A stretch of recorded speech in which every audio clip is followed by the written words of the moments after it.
Biografia do ex-estudante da UNB, ex-diretor do SEDE São Francisco e atual professor de História. Carlos Franco, mais conhecido como Carlito. Aqui foi onde tudo começou, em uma das maiores faculdades de Brasília capital, onde nosso professor Carlos Alberto começou sua jornada para se tornar o profissional que hoje conhecemos. Ele escolheu e deu início ao seu curso em 1998, aos 18 anos de idade, podendo concluí-lo ainda jovem. Foram 5 longos anos dando duro para concluir sua graduação, e aos 23 anos de idade pode se formar em História, tanto bacharelado quanto licenciatura. Então, quando eu entrei na UNB, eu prestei vestibular para História, mas era a minha segunda opção. Eu, na verdade, tinha feito vestibular para Desenho Industrial, não passei na prova específica, e aí os cursos que tinham prova específica lá na UNB, né, vestibular tradicional, na época não existia PAS nem Enem. Se você não passasse na específica, você prestava um vestibular para um outro curso, que não tinha específica. No caso, eu tinha marcado História, mas eu nem pretendia cursar História, eu pretendia cursar Desenho Industrial. Mas depois que eu entrei, comecei a cursar, eu desisti de mudar de curso, né. No meu primeiro semestre, na verdade, eu entrei, e aí já teve uma greve. Eu tive uma semana de aula, e depois foi greve. Aí eu fiquei o semestre inteiro praticamente de greve, voltei até aula em julho. Mas aí assim que voltou, e eu tava até estudando pro vestibular de novo, para Desenho Industrial, passei na específica, passei no vestibular e não quis mudar de curso, porque aí depois que eu cursei o primeiro semestre eu gostei muito, principalmente de introdução à história, né, que foi a única matéria de história que eu fiz no primeiro semestre. Os locais que muitos de vocês desconhecem foram algum dia ocupados por ele. Cada centímetro desta faculdade guarda memórias e um pouco de milhares de alunos que passaram por aqui há anos ou há pouco. Cada sala, escadaria e parede deste lugar são e significam mais do que podemos ver ou sequer imaginar, e talvez daqui a alguns anos seremos nós construindo memórias neste espaço. Um de seus primeiros trabalhos na área da história foi no Senado. Ele estagiou trabalhando diretamente na casa do senador José Sarney, que na época era o presidente do Senado. Também foi estagiário no CNPq, Centro de Documentação Histórica, isso a partir do seu terceiro semestre da faculdade, ou seja, no ano de 1999. Então eu comecei estagiando no CNPq, né, que é o Conselho Nacional de Pesquisa e Desenvolvimento Científico e Tecnológico, na área de arquivo histórico. Eu estava procurando, né, algum emprego, algum estágio no terceiro bimestre, e aí uma professora minha, eu encontrei com ela pelos corredores lá da UNB, e como eu ia sempre de chinelo e bermuda e parecendo um mendigo, aí nessa semana, como eu estava procurando emprego, eu estava indo de calça e sapato, camisa polo. Aí a professora me encontrou pelos corredores e falou: nossa, você tá arrumado, né, você tá procurando emprego? Eu falei: tô. Aí ela falou: não, eu tenho uma oportunidade de estágio pra você, que era uma professora que eu já tinha feito aula com ela, e era um bom aluno, era uma matéria que eu tinha gostado, tinha tirado uma nota muito boa. E aí ela me indicou pra esse estágio pra trabalhar no setor de documentação histórica do CNPq. E aí foi muito interessante que eu trabalhei com uma parte que a gente não aprendia, nem aprende na curso de história, que é a parte de conservação de acervos de arquivo, e que depois me abriu uma outra porta quando eu terminei para estagiar no Senado. Então, quando eu estava terminando esse estágio do CNPq, um amigo meu que já estava formado em arquivologia sabia que eu já estagiava com arquivo e me chamou para ir fazer esse estágio, que era pelo Senado, mas na verdade era na casa do presidente do Senado, que era o José Sarney.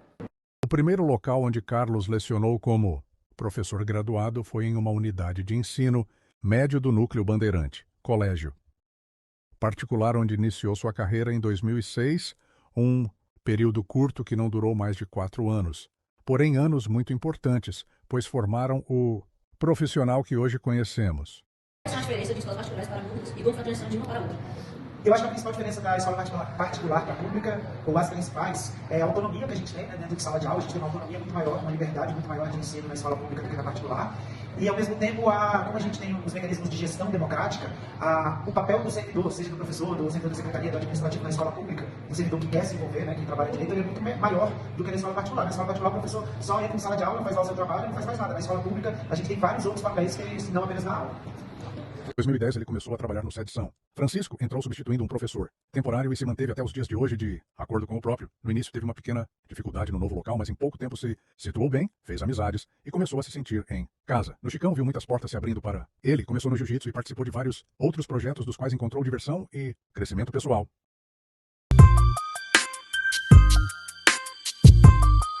Nego drama, entre o sucesso e a lama. Dinheiro, problemas, invejas, luxo, fama, nego drama. Cabelo crespo e a pele escura, a ferida, a chaga, a procura da cura. Nego drama, tenta ver e não vê nada, não sei uma... Eu fiz concurso em 2008, acho que no final de 2008, eu lembro, e eu fui chamado em final de abril. Eu entrei na secretaria em maio de 2010, acho que 5 ou 9 de maio, começo de maio de 2010. E aí quando eu já morava no Jardim Botânico, eu trabalhava lá em Planaltina, eu estava em Planaltina e no Bandeirante de Escolas Particulares, e no arquivo lá no Sul, na casa do José Sarney, até já falei com vocês. Eu comecei como estagiário, acabei ficando 12 anos lá. E aí, quando eu fui escolher, eu já queria uma regional mais ou menos perto de onde eu morava, né? Então eu já pensava ou Paranoá, que era onde minha mãe trabalhava, ou São Sebastião, que são as duas áreas mais próximas do Jardim Botânico onde eu morava na época. E aí, quando eu cheguei lá, tinha vaga para São Sebastião. Então eu escolhi a regional, tinha que escolher a regional. E quando eu cheguei aqui na regional de São Sebastião, a pessoa responsável pela regional falou: tem vaga no São Paulo e no São Francisco. E aí ela falou: São Paulo vai trabalhar com turma de 6º ano, e São Francisco, na época ainda tinha fundamental aqui. Então era turma de 8º, 9º, primeiro e segundo que eu ia pegar. E eu sempre tinha trabalhado no ensino médio, eu sempre gostei de trabalhar com adolescente, eu não gosto de trabalhar com criança. E aí, eu escolhi São Francisco por conta disso, também por conta do Santo, porque São Francisco é um santo muito mais legal que São Paulo.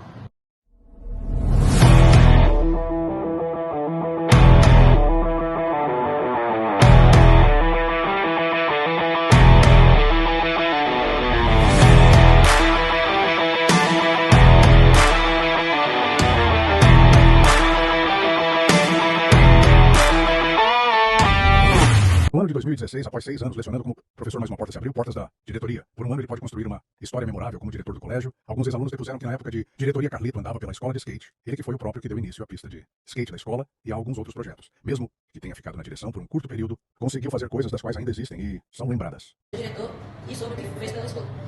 Então, quando eu entrei na escola, a gente teve duas diretoras que ficaram entre diretor e vice, que eram as pessoas que tinham pensado na escola. Né? O São Francisco ele surge lá de 2008 a 2009, a partir do grupo de professores que estavam lá no Centrão. E quem estava à frente dessa formação, quem faz as primeiras gestões, teve duas pessoas que foram responsáveis por isso, que foram duas professoras de artes, a Giza e a Leísa. E ao longo dos primeiros anos que eu estava na escola, sempre teve uma das duas. Ou as duas são na direção, ou na vice, com outras pessoas, às vezes o Luiz Eugênio participou, a Luciene participou, mas sempre tinha uma Leísa ou a Giza. E aí em 2016, a Giza, que estava na direção, mas estava muito doente, quase não trabalhou, ia ter a eleição e nenhuma das duas, a Leísa já tinha saído da escola e não ia concorrer, nenhuma das duas. E dentro da galera que já estava mais das antigas, que gostava da proposta da escola, que não é uma educação tradicional, uma educação mais voltada das artes, das atividades físicas, uma educação mais inovadora, acabou que um grupo de professores ali se reuniu, eu era um dos mais antigos, e meio que coletivamente a gente decidiu que achava que ia ir a aula, isso foi só uma decisão minha.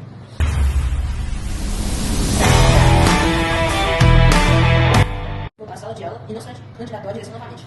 Porque, como diria meu ex-colega, também professor de história, já aposentado, Benedito, o melhor lugar para o professor é a sala de aula. É o lugar que eu me sinto bem, que eu gosto mais de trabalhar. Não que a direção também não tenha sido uma boa experiência, mas a escola você tem basicamente três setores, assim, né? Os servidores, os responsáveis e os estudantes. E, para mim, o segmento mais agradável, mais fácil de lidar, que eu tenho mais prazer, é lidar com o estudante. Então, na direção, a gente lida muito com os servidores, com os responsáveis e pouco com os estudantes. Então, é um trabalho muito mais burocrático, mais chato, mais cansativo, mais desgastante. Pelo menos na minha opinião, né? Eu acho que eu sou muito mais feliz e trabalho, eu acho que meu trabalho é muito menos desgastante em sala de aula. Então,